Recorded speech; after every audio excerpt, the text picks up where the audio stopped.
அனைவருக்கும் வணக்கம். தமிழக வெற்றிக் கழகத்தினுடைய தலைவர் விஜய் அவர்களுடைய மனைவி சங்கீதா அவர்கள் செங்கல்பட்டு குடும்ப நல நீதிமன்றத்தில் விஜய் அவர்கள்ட்ட இருந்து எனக்கு விவாகரத்து வேண்டும் என்று மனு தாக்கல் செய்திருந்தது தமிழக அரசியல் வட்டாரத்தில் மிகப்பெரிய அளவில் பரபரப்பை ஏற்படுத்தி இருந்துச்சு. ஏன் விவாகரத்து வேணும் அப்படின்னு அவங்க சொன்ன காரணம் விஜய் ரசிகர்கள் மற்றும் தாவேகா தொண்டர்களுடைய நெஞ்சில் இடி இறங்குவதற்கு முக்கிய காரணமாக அமைந்தது. விஜய் அவர்கள் ஒரு நடிகையோடு திருமணம் கடந்த உறவில் இருந்துட்டு இருக்காரு. அது கடந்த 2021ஆம் ஆண்டு எனக்கு ஆதாரத்தினுடன் அது தெரிய வந்தது.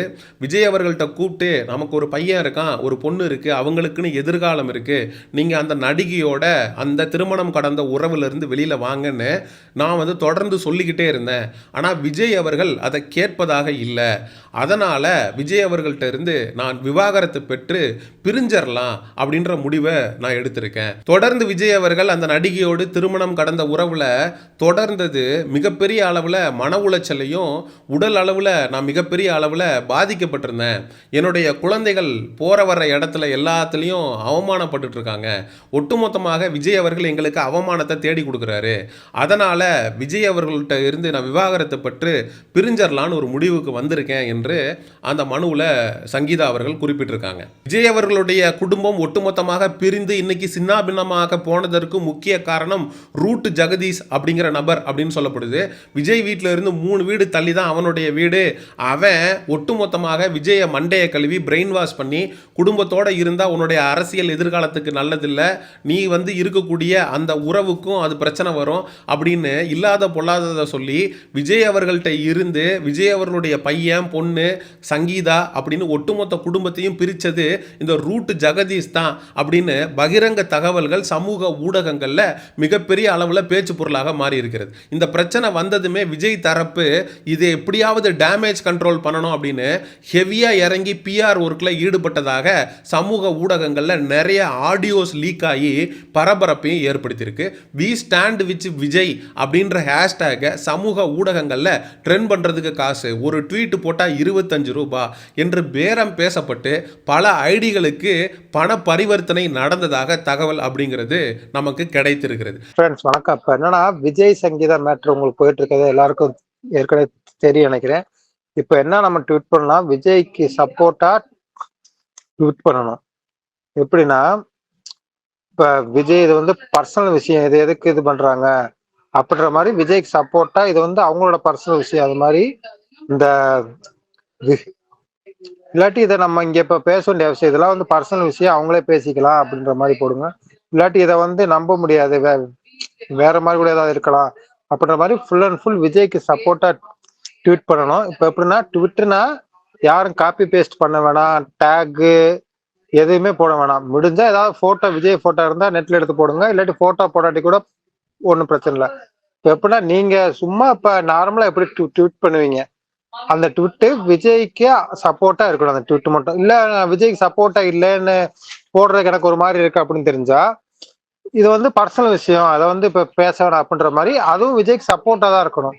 விஜய்க்கு அகெயின்ஸ்டா ட்வீட் பண்ணிடாதீங்க, விஜய்க்கு சப்போர்ட்டா ட்வீட் பண்ணுங்க. இந்த நிலையில தான் சவுக்கு சங்கர் அவர்கள் அவருடைய சவுக்கு மீடியாவில் பல மாதங்களுக்கு முன்னாடி விஜய்க்கு பர்சனல் அட்டாக் அப்படிங்கிறத திராவிட முன்னேற்ற கழகம் பிளான் பண்ணியிருக்கு. விஜயை ரொம்ப பர்சனலாக டிஎம்கே அட்டாக் பண்ணுறதுக்கு ஒரு மிகப்பெரிய சதி திட்டத்தை போட்டிருக்கு. அதனால் விஜய் அதை சமாளிக்கிறதுக்கு தயார் நிலையில் இருக்கணும் அப்படின்னு சவுக்கு சங்கர் விஜயை எச்சரித்த காணொளி ஒன்று சமூக ஊடகங்களில் காட்டுத்தீயாக பரவிக்கிட்டு இருக்கு. இன்னொரு விஷயத்தை முன்னதாகவே சொல்லிவிடுகிறேன். திரு விஜய் அவர்கள் மீது பெரிய அளவில் தனிப்பட்ட தாக்குதலை நடத்த திமுக தயாராகி கொண்டிருக்கு. ரொம்ப பர்சனல் அட்டாக் பண்றதுக்கு திமுக ஒரு ஏற்பாடுகளை செய்து கொண்டிருக்கிறார்கள். அது அந்த அளவுக்கு அந்த இழிவான வேலையை அவர்கள் செய்ய மாட்டார்கள் என்று நான் நம்புகிறேன். அதையும் எதிர்கொள்ள விஜய் தயாராக இருக்க வேண்டும். அன்றே கணித்த சவுக்கு சங்கர் என்று தாவேகா தற்குறிகள் சமூக ஊடகங்களில் அந்த காணொலியை எடுத்து பரப்பிக்கிட்டு இருக்காங்க. ஒரு பக்கம் சங்கீதா விஜய்க்கு எதிராக தொடர்ந்த இந்த விவாகரத்து வழக்கு, இன்னொரு பக்கம் சவுக்கு மீடியாவில் இருக்கக்கூடிய நபர்கள் ஒவ்வொருத்தராக கைதாகிறாங்க. லியோ கைதாகிறான், பரத் கைதாகிறான், இப்போ ரீசண்டாக நிதிஷ் கைதாகிறான். சவுக்கு சேனலில் வீடியோ போட்டு மாத கணக்கில் ஆகுது. அப்போ சவுக்கு மீடியா ஆப்ரேட் ஆகாமல் இருக்கிறது, சவுக்கு சங்கர் வாயை மூடிக்கிட்டு இருக்கிறது. கைதாகிறது, சவுக்கு மீடியாவில் இருக்கிறவன் பூரா கைதானது. இதையும் இப்போ சங்கீதா வந்து விஜய்க்கு எதிராக தொடுத்த இந்த விவாகரத்து வழக்கையும் நம்ம பொருத்தி பார்த்தோம் அப்படின்னா திமுக வந்து விஜய்க்கு எதிராக ஒரு சதி திட்டத்தை வகுத்திருக்காங்களோ, எல்லாமே பிளான்டோ. சங்கீதா இந்த விவாகரத்து வழக்க விஜய்க்கு எதிராக தொடுக்க போறாங்க அப்படிங்கிற விஷயத்த சவுக்கு சங்கர் முன்னாடியே பிரெடிக்ட் பண்ணதுனால அவனை நம்ம வாயவே திறக்க விடாத அளவுக்கு பண்ணிடணும் அப்படின்னு திமுக சவுக்கு சங்கரை முடக்கிருச்சோ அப்படின்ற விவாதங்களும் சமூக ஊடகங்கள்ல எழுந்து வருகிறது. நிறைய தாவேகா தற்குறிகள் சமூக ஊடகங்கள்ல இது 2 பேருக்கு நடுவில் இருக்கக்கூடிய தனிப்பட்ட பிரச்சனை, பெர்சனல் மேட்டர், இதை எடுத்து விவாதிக்கிறதே ரொம்ப தப்பு அப்படின்னு கதறிக்கிட்டு வர்றாங்க. 2 பேருக்கும் நடுவில் நடக்கக்கூடிய டிவோர்ஸ்ன்றது பெர்சனல் மேட்டர் தான். அவங்க 2 பேரும் சேர்ந்து வாழ்றாங்க, பிரிகிறாங்க, அது அவங்களுடைய தனிப்பட்ட முடிவு. ஆனால் ஒரு திருமணம் கடந்த உறவு, ஒரு கல்யாணம் பண்ணிட்டு தனக்கு 2 குழந்தைகள் இருக்கும்போது ஒரு நபர் இன்னொரு பெண்ணோடு கள்ள உறவில் இருக்கிறது அப்படிங்கிறது தனிப்பட்ட விஷயத்துக்குள்ளே வருமா அப்படின்னு நமக்கு சந்தேகம் இருக்குது. நேற்று நான் பேசும்போது கூட தெளிவாக சொல்லியிருந்தேன், இந்த அடல்ட்ரி அப்படிங்கிற விஷயம் வந்து முன்னாடி கிரிமினல் அஃபென்ஸாக இருந்துச்சு. அதை உச்சநீதிமன்றம் கல்யாணமான ஆணும் கல்யாணமான பெண்ணும் 2 பேரும் வந்து திருமணம் கடந்த உறவில் இருக்கலாம், அது வந்து கிரிமினல் குற்றம் ஆகாது, ஆனால் அதை வச்சு டிவோர்ஸ் வந்து அப்ளை பண்ணலாம், ஆணோ பெண்ணோ அப்ளை பண்ணிக்கலாம், டிவோர்ஸ் வாங்கிக்கலாம் அப்படிங்கிறத உச்சநீதிமன்றம் அப்படிங்கிறது சொல்லியிருக்கு. அப்போ விஜய் கல்யாணம் பண்ணிட்டு இன்னொரு நடிகையோடு திருமணம் கடந்த உறவுல இருக்கிறது கிரிமினல் அஃபென்ஸ் கிடையாது, விஜய் அதுக்காக தண்டிக்க முடியாதுன்னு கூட நேற்று நம்ம பேசியிருந்தோம். நம்ம விஜயை பார்த்து கேட்கணும்னு நினைக்கிறது ஒன்றே ஒன்று மட்டும்தான், ஒன்றை ஒரு ஆளாக்கி தொடர்ந்து ஒருத்தருடைய டைரக்ஷன்லேயே 6 படங்கள் நடிக்க வச்சு அந்த 6 படமும் ஃப்ளாப் ஆனதுக்கு அப்புறமும் உன்னுடைய முகத்தை ஒட்டுமொத்த தமிழ்நாட்டுக்கும் கொண்டு போய் சேர்த்தது உன்னுடைய அப்பா எஸ்ஏசி அவர்கள். அவர் உன்னுடைய பேரை பயன்படுத்தக்கூடாதுன்னு கோர்ட்டில் கேஸ் போட்ட ஒரு நபர் தான் நீ. அதுக்கப்புறம் உன்னுடைய அப்பாவையும் அம்மாவையும் பிரிஞ்சு தனியாக ஒரு வாழ்க்கையை வாழ ஆரம்பித்த. அதுக்கப்புறம் உனக்குன்னு ஒரு குடும்பம் இருந்துச்சா அப்படின்னு கேட்டால் அதுவும் இல்லை. உன்னுடைய மனைவியை பிரிஞ்சு உன்னுடைய மனைவியை லண்டனுக்கு அனுப்பிட்டு அதுக்கப்புறம் உன்னுடைய மகன் சஞ்சய் அவன் வந்து தனியாக ஒரு வீடு எடுத்து அவன் வசிச்சுட்டு வர்றான். அதுக்கப்புறம் உன்னுடைய மகள் அந்த பொண்ணு வந்து தனியாக வந்து ஒரு ஹாஸ்டலில் வசிச்சுட்டு வருது. அப்போது உன்னுடைய அப்பா அம்மா, உன்னுடைய மனைவி, மகள், மகன் இவங்க எல்லாரையுமே விட்டு பிரிஞ்சு ஒரு வாழ்க்கையை நீ வாழ்கிறதுக்கான காரணம் என்ன? உன்னை சுற்றி இருக்கக்கூடிய உன்னுடைய குடும்பத்தையே உன்னால் பார்த்துக்க முடியல அப்படின்னா 8 கோடி தமிழ்நாட்டு மக்களை நீ என்னத்தை பார்த்து கிழிக்க போகிற அப்படின்ற கேள்வி இயல்பாகவே எழும். இது பர்சனல் கிடையாது. ஒருத்தன் பொதுத்தளத்துக்கு வர்றான் அப்படின்னா அவன் தான் குடும்பத்தை எப்படி பார்த்துக்கிட்டான் அப்படிங்கிறத வச்சு தான் அவன் மக்களை எப்படி பார்த்துக்குவான் அப்படிங்கிறத அளவிட முடியும். தன்னுடைய மகன் மீதே விஜய் அவர்களுக்கு அவ்வளோ வன்மம் இருக்கு.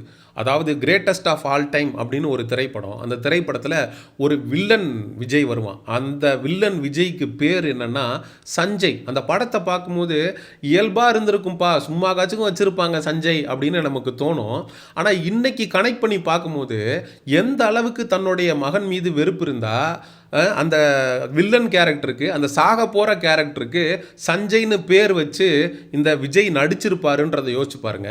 அப்பாவை பிடிக்கல, அம்மாவை பிடிக்கல, தன்னுடைய மகனை பிடிக்கல, மனைவியை பிடிக்கல, மகளை பிடிக்கல, இப்படி ஒட்டு மொத்தமாக எல்லாரை விட்டும் ஒதுங்கி இருந்து தனி ஒருவன் திரைப்படத்தில் தம்பி ராமையா கேட்பாரு அரவிந்த் சாமியை பார்த்து, இப்படி எல்லாரையும் கொன்னுட்டு நீ மட்டும் தனியாக இருந்து என்னப்பா பண்ண போற அப்படின்னு. அது மாதிரி உன்னுடைய ஒட்டுமொத்த குடும்பத்தையும் புறக்கணிச்சுட்டு நீ என்ன பண்ண போற?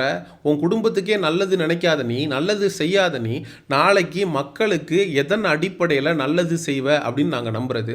இது புரியாத இந்த தாவேகா தற்குறிகள் மைக்க நீட்டுற இடத்தெல்லாம் நாங்கள் விஜய்க்கு அக்காவாக இருப்போம், விஜய்க்கு தங்கச்சியாக இருப்போம், ஏன் தேவைப்பட்டால் பொண்டாட்டியாக கூட இருப்போம் அப்படின்னு சொல்லி ஒரு பொண்ணெல்லாம் பேசிட்டு போகுது. அப்படின்னா எந்த அளவுக்கு கேவலமான மனநல கொண்டவங்களா இந்த தாவேகா தற்குறிகள் இருக்கானுங்க அப்படிங்கிறத பார்த்துக்குங்க. 1000 தங்கச்சி இருக்கிறோம், 1000 அக்கா இருக்கிறோம், பொண்டாட்டியா கூட இருந்துட்டு போறோமே, எங்க தளபதிக்கு நாங்க நிப்போம், யார் வேணா போட்டுட்டு போட்டு தலை. புகைப்படம் ஒன்று, அந்த புகைப்படத்தில் ஸ்டாலின் அவர்கள், கனிமொழி அவர்கள், அதுக்கப்புறம் சங்கீதா, இவங்க 3 பேரும் சேர்ந்தெல்லாம் இல்லை, இவங்க 3 பேரும் தனித்தனியாக ஒரு நிகழ்வில் அந்த புகைப்படம் அப்படிங்கிறது எடுக்கப்பட்டிருக்கு. அதை எடுத்து போட்டு சமூக ஊடகங்களில் திமுக இயக்கி தான் சங்கீதா வந்து விஜய்க்கு எதிராக செயல்படுறாங்க. எலெக்ஷன் டைம் பார்த்து சங்கீதா வந்து இப்படி ஒரு முன்னெடுப்பை எடுத்ததுக்கு முக்கிய காரணம் என்ன? இந்த நேரத்திலையாவது டிவோர்ஸ் கேட்டால் விஜய் கொடுப்பாரா, கொடுக்குறாரா, நம்ம தனிப்பட்டு ஒரு வாழ்க்கையை போய் வாழ முடியுமா அப்படிங்கிற எண்ணத்துல கூட இருக்கலாம்ல. எப்படி இந்த தாவேகா தற்குறிகள் இது 2 பேருக்கு நடுவில் இருக்கக்கூடிய தனிப்பட்ட வாழ்க்கை அதை யாரும் விமர்சிக்க கூடாதுன்னு பேசுறானுங்களோ, அதே போல சங்கீதா மேல அவதூறு பரப்பாம இருங்கடா. நீங்க சமூக ஊடகங்கள்ல சங்கீதாவை அவ்வளோ கேவலமாக, அவ்வளவு தரைக்குறைவாக கெட்ட வார்த்தைகளை போட்டு விஜய் அவர்களுடைய முன்னாள் மனைவி என்றும் பாராமல் அவ்வளோ கேவலமா இவனுங்க பேசிட்டு வரும்போது நம்மளால எப்படி கடந்து போக முடியும்? எப்படி இதை பற்றி பேசாம இருக்க முடியும்? இந்த காணொளி வாயிலாக நம்ம தாவேகா தற்குறிகளுக்கு கொடுக்கக்கூடிய எச்சரிக்கை என்ன அப்படின்னா, நீங்கள் சங்கீதாவை அப்யூஸ் பண்ணாத வரைக்கும், சங்கீதாவை மரியாதையாக நடத்துகிற வரைக்கும், சங்கீதாவை மரியாதையாக பேசுகிற வரைக்கும் நாங்களும் நாகரீகமாக கடந்து செல்வோம். ஆனால் சங்கீதாவை கேவலப்படுத்தணும், சங்கீதா அஜெண்டாக்காக ஒர்க் பண்ணுறாங்க, சங்கீதாவை திமுக இயக்குது அப்படின்னு ஆதாரம் இல்லாத குற்றச்சாட்டுகளை சங்கீதாவுக்கு எதிராக இவனுங்க வைப்பார்களேயானால் கண்டிப்பாக அதற்கு எதிர்வினை ஆற்ற வேண்டியது எங்களுடைய கடமை என்று சொல்லி இந்த காணொலியை நிறைவு செய்கிறேன். நாம் தமிழர் கட்சி தம்பிகள் இந்த காணொலியை தாவேகா தற்குறிகளுடைய கண்ணில் படும் வரை பகிருங்க. அவனுங்க பார்த்துட்டு சங்கீதாவுக்கு எதிராக அவதூறு பரப்புறதை நிறுத்தட்டும், நம்மளும் நிறுத்துவோம். சரி, இந்த காணொலியை பற்றி மக்களாகிய நீங்கள் என்ன நினைக்கிறீங்க அப்படிங்கிற உங்களுடைய கருத்துக்களை மறக்காமல் கமெண்ட் செக்ஷனில் சொல்லுங்கள்.